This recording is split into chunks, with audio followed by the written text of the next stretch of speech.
of cold out here in Philadelphia, getting colder this weekend, but regardless, it's very, very much a warming of my heart to have you joining us today.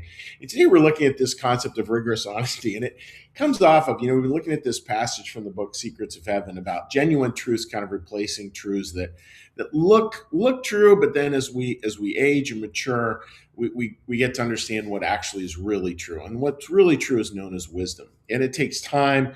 We learn it in the round. It's more about faith than about certainty. And it's a powerful, powerful set of teachings there. And today we're looking at one that is kind of, I'm really going to treat this lightly because I think it deserves light treatment. It's because I don't want to come across as a scold. It's the kind of thing I think just being a human being we wrestle with, which is the idea of the hard truth about rigorous honesty. So just a background for you with this idea of genuine truth. So we are made in God's image and likeness. That's what it says in Genesis, and it's great that the Bible starts there. And we forget that. So we get into our ego state, and the ego is on the outside. Here's the core of who we really are. Here's the ego on the outside. And the ego is always trying to position and posture and what the appearance looks like and its scorekeeping, all the stuff that's not a terribly fun place to live. And if you find yourself deeply anxious and fearful, that's the ego, and it's that external self, that shadow self. And the problem is with the ego is the ego can counterfeit for that core, and we can believe that we actually are our ego. And thankfully, we are not our ego. Thankfully, we're not our ego, because this is what the problem is, friends. Is a lot of the time, this is hard to get into words, but I think it's super important. Is if we have our view of self is really wrapped up in a lot of ego. And again, ego gets us up here, ego gets us up down here. Ego will tell us we're totally number one, top of the pile. It also tell us we're totally worthless. Ego will do one of those two. And if we start to believe that kind of game, especially the worthless game, that we're totally worthless, which is actually an ego statement, that we're totally worthless. The problem is that we are given by God narrative freedom. And so we will change the story. Okay, here's the events that happen out here in our lives. And we will change the story so they somehow validate who we are as this broken person. They'll validate why we are broken. They'll validate all the reasons why we're angry. They'll validate all the reasons why we're sad. They'll validate all the reasons we're living in despair. They'll validate.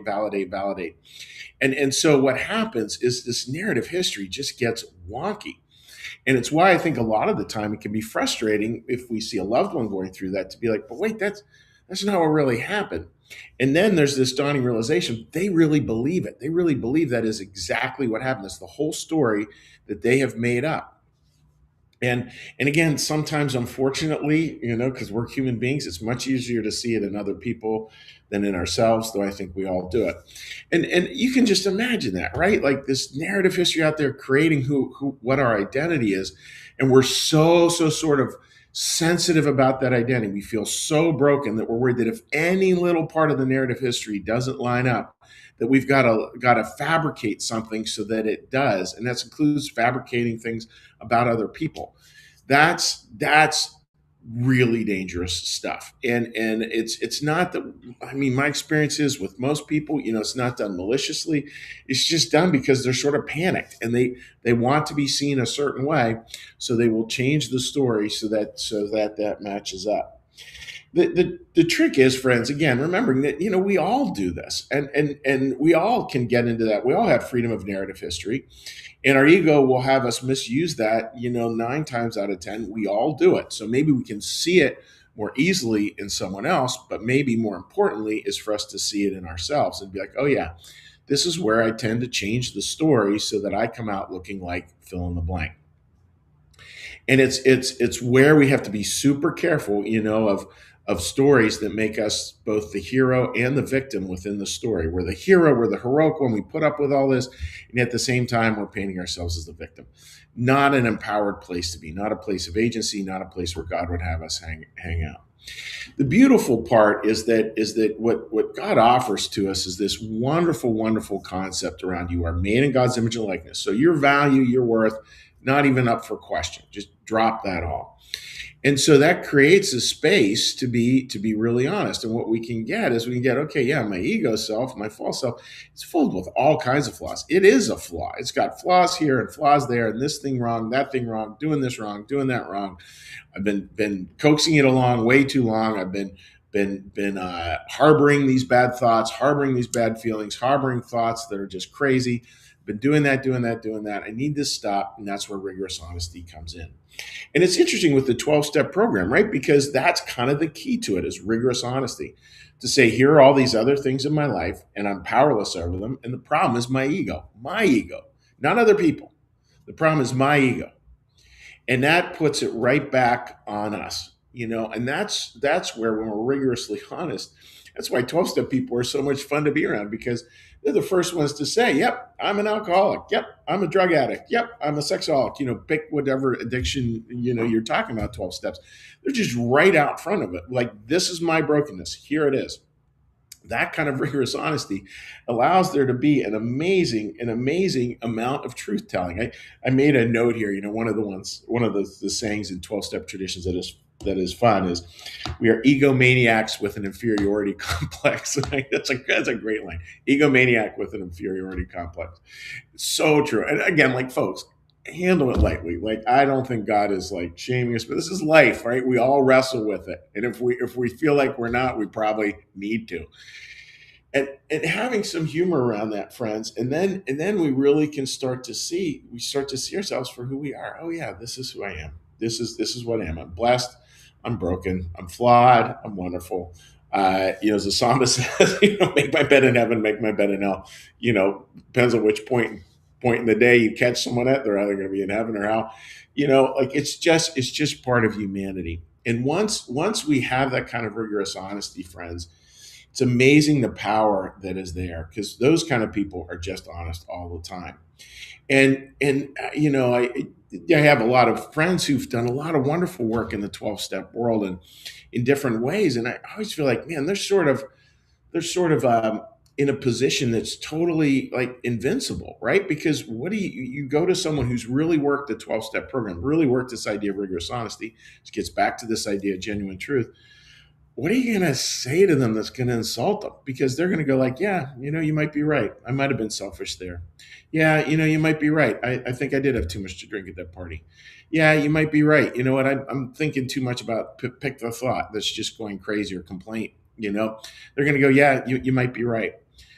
What? Wow, what a place to be. And notice how different that energy is than trying to, like, grab a hold of this narrative history and sort of shoehorn it in so that we don't look like we're any of those things. So we in our own mind create a story where we're perfect. Well, perfect ain't part of the game, folks. We know that. So here's just the thought. Again, just as best you can, just practice rigorous honesty. And if you're looking for a way to do it, how about this? When somebody says something like, "Oh, I find you to be blah blah blah," just take a minute, take a breath. Notice your ego wanting to defend. Okay, there's my ego wanting to prove them wrong. Instead, just take a breath and say these simple words: "You might be right." Not with an attitude, just like, "You might be right. I might be all those things." Full stop. Because you might be. And who knows? And our job is to keep working. Rigorous honesty is a great tool on that journey. So, dear friends, last little biblical line: know the truth, and the truth shall make you free. Amen. Have a great weekend. Now we're gonna do a little meditation, little prayer, little blessing here, my friend. So, first off, let's get a little breath.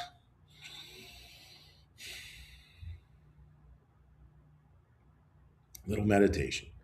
Be still and know that I am God. Be still and know that I am. Be still and know that I.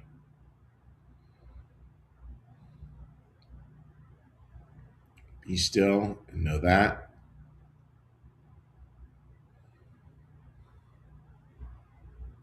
Be still and know. Be still and. Be still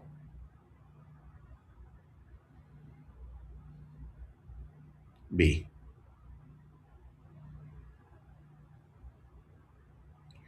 Our Father, who art in the heavens, hallowed be thy name. Thy kingdom come, thy will be done, as in heaven, so upon the earth. Give us this day our daily bread, and forgive us our debts, as we also forgive our debtors. And lead us not into temptation, but deliver us from evil. For thine is the kingdom, and the power, and the glory forever. Amen. May the Lord bless you and keep you. May the Lord make his face to shine upon you and be gracious unto you. May the Lord lift up his countenance upon you, bring you peace, and bring you home. Amen. All right, dear friends, let's give a quick little cheery hello to anyone who might have been joining us here on Facebook. Again, today I'm in my college office, so we're doing it a little differently here. See if anything comes on up. All right, there's nothing, anything over there. Sorry about this takes too long. We'll just go with the old written comments. Yeah, I think it's what we'll do, friends. Having a little phone lag issue here. So just please leave written comments. I'll respond to them in due kind, and wishing you all the very best. God bless all of you. Have a wonderful weekend, and we will see you again.